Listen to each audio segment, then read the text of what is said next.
Bismillahirrahmanirrahim. Assalamualaikum warahmatullahi wabarakatuh. Selamat siang teman-teman semuanya. Yang terhormat Bapak Sigit Widiatmoko S.Hum selaku dosen pengampu mata kuliah Logika dan Penalaran Ilmiah. Yang saya hormati teman-teman sekalian, yang alhamdulillah pada siang hari ini sama-sama kita diberikan kesempatan untuk melakukan perkuliahan melalui daring.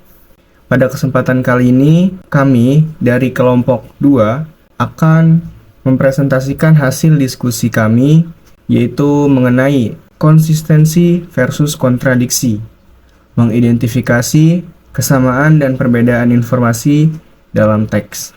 Untuk anggota kelompok 2, yang pertama ada saya sendiri, Indra, lalu ada Rizky Fauzan, ada Rafiq Alim, Ismail Habibullah, dan juga terakhir ada Hanifah Haliha. Langsung masuk ke pembahasan pertama. Jadi logika ini sebenarnya dibutuhkan ya teman-teman dalam proses penerimaan informasi. Tapi seringkali informasi yang kita terima ini menimbulkan kebingungan, sehingga mengakibatkan ada perbedaan pemahaman atau perbedaan penafsiran dari hal tersebut. Lalu dengan menggunakan logika kita bisa menilai, mengevaluasi, bahkan memberikan kesimpulan dari informasi yang kita dapat. Logika juga dapat membantu kita dalam membuat keputusan atas informasi yang kita dapat dari berbagai premis yang terungkap di sebuah tulisan. Nah, jadi dengan menggunakan logika, kita bisa meminimalisir dari kesalahan pemahaman, kesalahan penafsiran. Tujuan dari materi ini juga untuk nantinya mahasiswa mampu mengkritisi suatu informasi yang dia dapat, khususnya yaitu mampu mengidentifikasi dan menganalisis kesamaan dan perbedaan informasi dari beberapa teks. Melalui materi ini juga kita diharapkan mampu untuk menemukan pernyataan yang konsisten, inkonsisten, dan kontradiksi, dan melihat persamaan atau perbedaan yang ada di dalam suatu teks. Masuk ke pembahasan yang pertama, yaitu judul artikel clickbait. Di masa sekarang, di zaman yang modern ini, informasi dapat kita temui terutama di media online. Tetapi banyak yang kita temui saat ini, sumber-sumber informasi seperti itu justru clickbait, yang isinya itu tidak sesuai dengan judul yang diberikan. Seperti judulnya itu terlihat provokatif, ternyata ketika dibaca isinya tidak seperti yang ada pada judul. Hasil penelitian membuktikan bahwa judul artikel yang clickbait dapat meningkatkan minat baca dari artikel yang diberikan. Bahkan berhasil meningkatkan jumlah pengunjung dari situs tersebut. Dari hal ini menjadikan banyak media massa yang menggunakan strategi seperti ini, yaitu menggunakan clickbait pada artikel atau informasi yang diberikannya. Namun yang perlu diketahui oleh teman-teman semua bahwa penggunaan clickbait dalam sebuah artikel ini tidak melanggar aturan dalam dunia jurnalisme. Justru ini yang tadi saya sebutkan, ini dapat meningkatkan minat baca dan juga rasa penasaran, sehingga banyak yang membaca artikel tersebut dan mengunjungi situsnya. Namun tetap saja sangat disayangkan bahwa penggunaan artikel yang clickbait itu juga tidak bisa dibenarkan karena akan memiliki resiko, yaitu dapat menimbulkan misinformasi dan bahkan yang terburuk adalah informasi yang hoax. Makanya PR kita sebagai mahasiswa yaitu kita harus melek akan informasi yang benar. Kita harus bisa menyaring informasi yang didapat sebelum nantinya kita sharing kepada orang lain, supaya informasi yang didapat ini bukan merupakan informasi yang hoax seperti itu. Meskipun disonansi kognitif dari dua fenomena tersebut seperti misinformasi, hoax, dan lain sebagainya itu dapat meningkatkan awareness kita dalam mencari informasi yang benar. Jadi ketika kita menemukan sebuah informasi, bukan berarti judul yang ada dalam media-media online tersebut adalah sebuah informasi yang benar, tapi bisa jadi ini adalah sebuah clickbait saja. Untuk mengidentifikasinya, kita bisa membaca artikel-artikel yang memang bereputasi. Artikel-artikel riset, contohnya salah satu pisau di dalam dunia akademik ini adalah penelitian. Penelitian ini akan tajam ketika di-review, diasah, diolah, dan nantinya akan menjadi suatu publikasi di jurnal yang bereputasi. Nah, itu perlu kita identifikasi konsisten nggak? Ada yang mendukung nggak? Ada yang menolak nggak? Mendukungnya di mana? Menolaknya di mana? Dalam identifikasi tersebut diperlukannya logika yang sehat, logika yang baik, logika yang memang tidak tercemari dengan kepentingan-kepentingan. Ya, pembahasan selanjutnya akan disampaikan oleh rekan saya. Oke, selanjutnya mengidentifikasi konsistensi dan juga kontradiksi. Di sini ada dua, yaitu logical contradiction dan juga law of non-contradiction.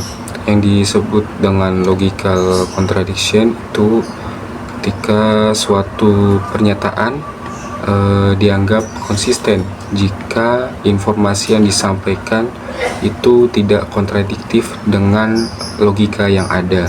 Untuk law of non-contradiction sendiri itu tidak akan pernah dua pernyataan dinilai benar jika keduanya secara logika saling bertolak belakang.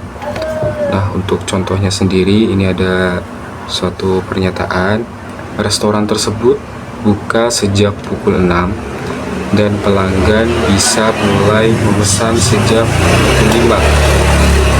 Ini terdapat suatu kontradiksi di dalam pernyataan tersebut ya, di mana restoran mulai buka itu di pukul 6, sedangkan pelanggan itu bisa mulai memesan di 1 jam sebelum restoran itu buka. Nah, ini bertentangan ya, karena dan secara logika bisa menimbulkan pertanyaan bahwa siapa yang akan melayani pesanan itu atau siapa yang akan menerima pesanan itu, karena pelanggan bisa mulai memesan di pukul 5, sedangkan restoran tersebut baru buka 1 jam setelahnya. Nah, pernyataan ini terdapat kontradiktif ya, yang secara jelas atau eksplisit, karena ketidak konsisten informasi yang diberikan di dalam kalimat tadi. Nah, kemudian contoh berikutnya yaitu Dina memang berjanji untuk menghadiri acara Sita, tetapi sejak awal dia tidak berencana untuk datang ke tempat tersebut. Nah, ini bertolak belakang ya, karena di awal dia bilang kalau dia berjanji untuk menghadiri acara tersebut. Nah, sedangkan dari awal dia tidak berencana untuk datang ke tempat tersebut. Nah, ini menimbulkan suatu kontradiksi yang sangat jelas gitu, karena di awal dia sudah tidak berencana untuk datang, namun kenapa dia mengatakan bahwa dia berjanji untuk datang. Yang selanjutnya ada satu contoh lagi, yaitu saya menyayangimu sekaligus membencimu. Nah, untuk pernyataan ini jelas-jelas ya sangat bertolak belakang, karena dia mengatakan menyayangimu, tapi di sisi lain dia juga mengatakan membencimu. Bismillahirrahmanirrahim. Saya Hanifah Haliha ingin melanjutkan penjelasan pemaparan materi presentasi. Dan sekarang pembahasan kita pada video kali ini adalah mengidentifikasi inkonsistensi dalam teks. Sekelompok pernyataan yang inkonsisten hampir tidak mungkin semuanya benar, menurut Dowden pada tahun 2817. Inkonsistensi dari suatu pernyataan terbagi ke dalam 3 bagian. Yang pertama adalah inkonsistensi secara logis, yang kedua inkonsistensi dalam ekspektasi, dan yang ketiga adalah inkonsistensi secara faktual. Oke, sekarang saya akan menjelaskan inkonsistensi yang pertama, yaitu inkonsistensi secara logis. Sebelumnya saya ingin menjelaskan apa itu pengertian logis. Logis adalah pemikiran yang sesuai dengan logika, benar menurut penalaran dan masuk akal. Kata logis berasal dari bahasa Yunani logos yang berarti hasil pemikiran. Bertolak belakang dengan inkonsistensi. Nah, inkonsistensi logis adalah logika berpikir yang saling bertentangan atau tidak konsisten. Inkonsistensi logis dapat terjadi karena beberapa hal, diantaranya ketidakpedulian, ketidaktahuan, pemikiran yang malas, reaksi emosional, dan pakar yang sengaja mengkontradiksi dirinya sendiri. Ada contoh inkonsistensi logis, yaitu ketika seorang percaya bahwa manusia dapat mencapai bulan, tetapi juga percaya bahwa manusia tidak dapat membuat alat untuk keluar dari atmosfer bumi. Inkonsistensi yang kedua adalah inkonsistensi dalam ekspektasi atau inconsistencies with our expectation. Ekspektasi adalah harapan besar yang dibebankan pada sesuatu yang diharapkan dapat memberikan dapat yang baik. Sementara itu, balik lagi ke pengertian inkonsistensi berarti tidak taat asas, suka berubah-ubah, tidak bersesuaian, bertentangan, kontradiktif, tidak serasi, tidak sesuai, atau tidak cocok. Nah, bisa disimpulkan bahwa inkonsistensi ekspektasi adalah situasi ketika ada pelanggaran harapan atau perbedaan antara ekspektasi individu dan situasi tertentu. Sekarang contoh inkonsistensi dalam ekspektasi, yaitu meskipun saya tidak ikut di pemakaman nenekku, keluarga besarku tetap bisa merasakan kehadirannya. Itulah contoh inkonsistensi dalam ekspektasi. Kita berekspektasi atau menghayal gitu, teman-teman. Baik, mungkin cukup penjelasan dari saya. Selanjutnya, inkonsistensi secara faktual akan dijelaskan oleh Muhammad Ismail Habibullah. Oke, izin melanjutkan. Selanjutnya adalah faktual inkonsistensi atau inkonsistensi faktual, yaitu adalah kalimat yang tidak konsisten dengan fakta.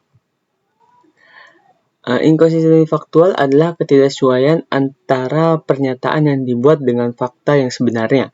Ini terjadi ketika informasi yang disampaikan tidak akurat, salah, atau bertentangan dengan data atau fakta yang sudah diketahui.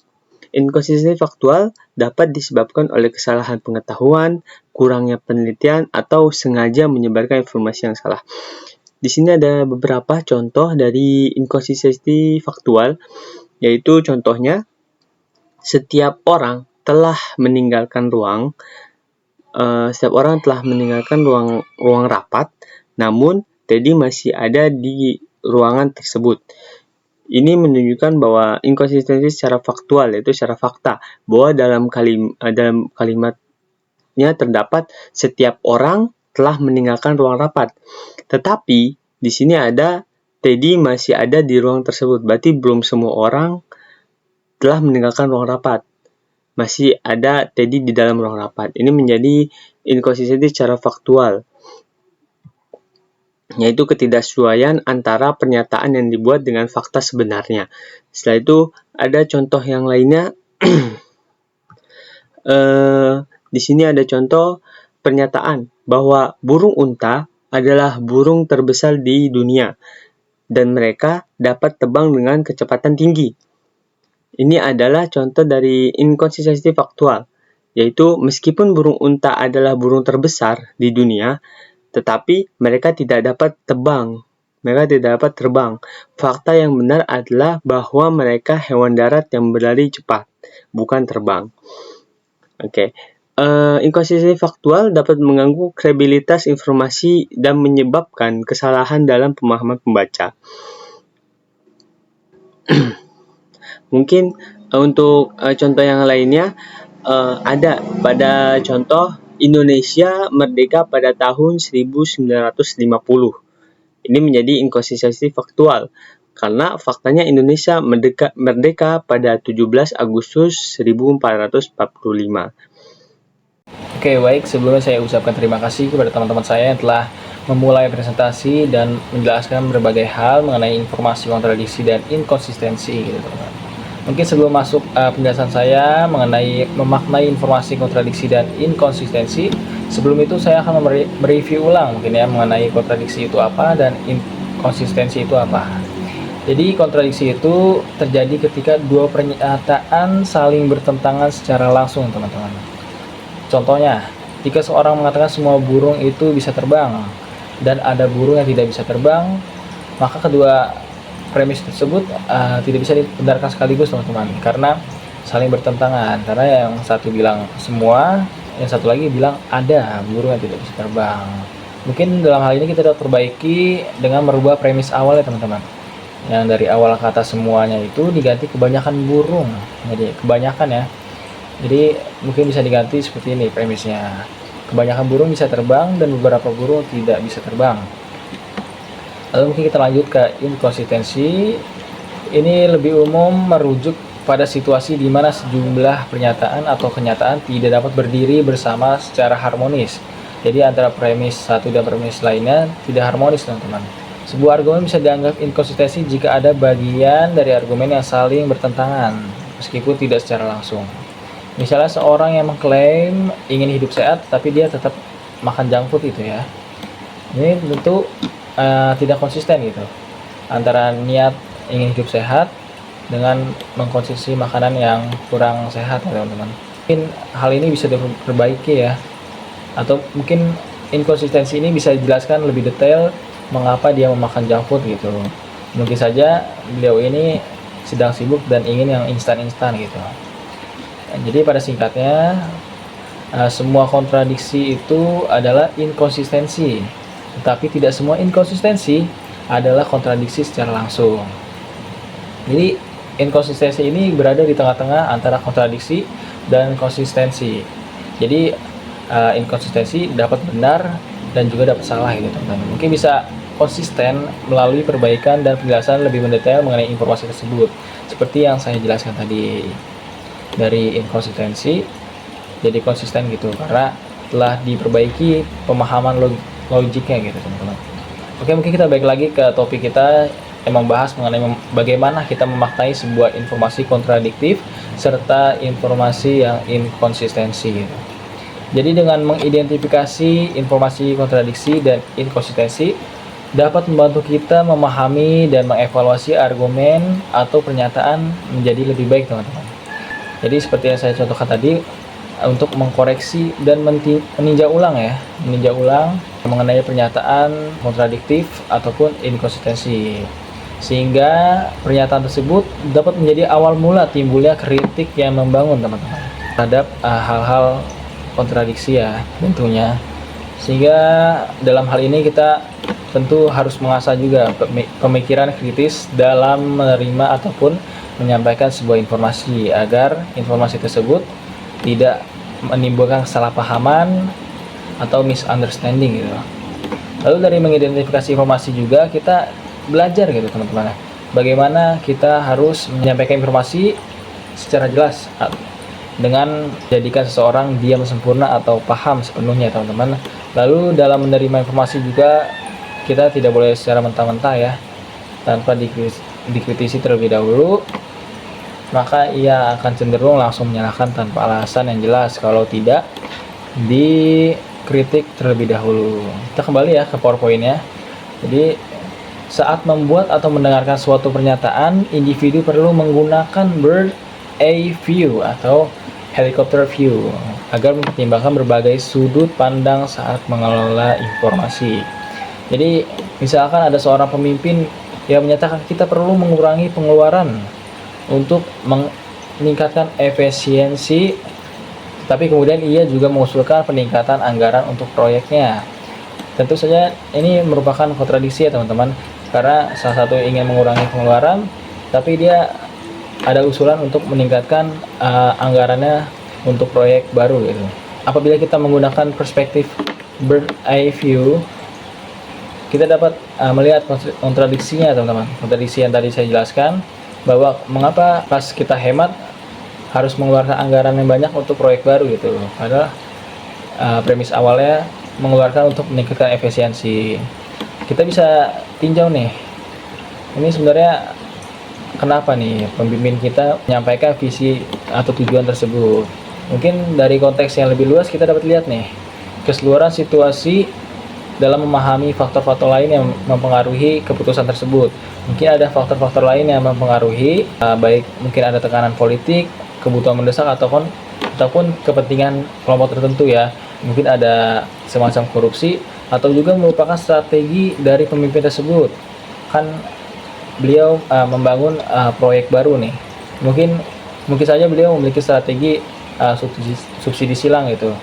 Jadi agar proyek baru ini dapat growing secara cepat ya, agar dapat menyamai produksi dari proyek awal gitu, proyek pusatnya. Bisa jadi seperti itu. Jadi pada metode bird eye view ini, individu dituntut untuk melihat segala perspektif dari sebuah informasi tersebut. Jadi tidak semata-mata individu itu menyalahkan informasi tersebut. Oke, mungkin saya lanjutkan kepada teman-teman saya, kepada rekan-rekan saya untuk menjelaskan kesimpulan ya. Slide terakhir dari presentasi kami. Mungkin kepada teman saya dipersilakan.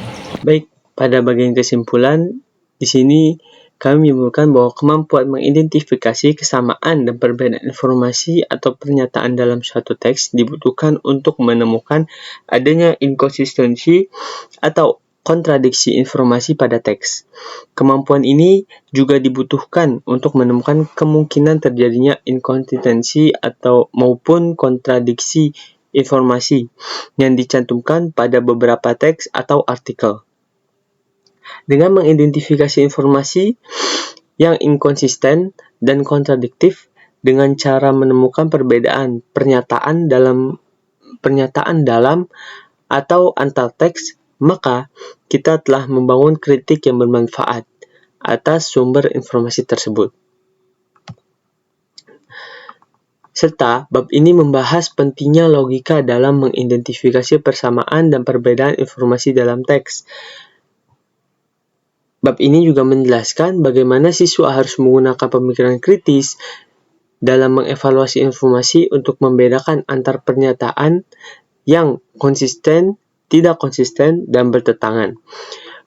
Fenomena clickbait dan informasi yang saling bertentangan dijadikan contoh tipikal untuk menunjukkan resiko kesalahpahaman jika informasi tidak diproses dengan benar. Dengan memahami kontradiksi dan harapan yang logis dan praktis, diharapkan mampu menafsirkan informasi yang lebih akurat, terutama dalam konteks menerima informasi dari berbagai sumber. Baik, itu dia pemaparan materi yang dapat diberikan oleh kelompok kami. Semoga penjelasan yang diberikan oleh saya dan rekan-rekan saya dapat dipahami oleh teman-teman sekalian dan juga dapat menjadi ilmu baru yang sama-sama kita dapat di perkuliahan kali ini. Ya, barangkali itu saja yang dapat kami sampaikan. Kurang lebihnya mohon dimaafkan. Jika ada pertanyaan, silakan sampaikan di kolom diskusi kelas. Saya tutup. Terima kasih. Wallahul muwafiq ila aqwamit thoriq. Assalamualaikum warahmatullahi wabarakatuh.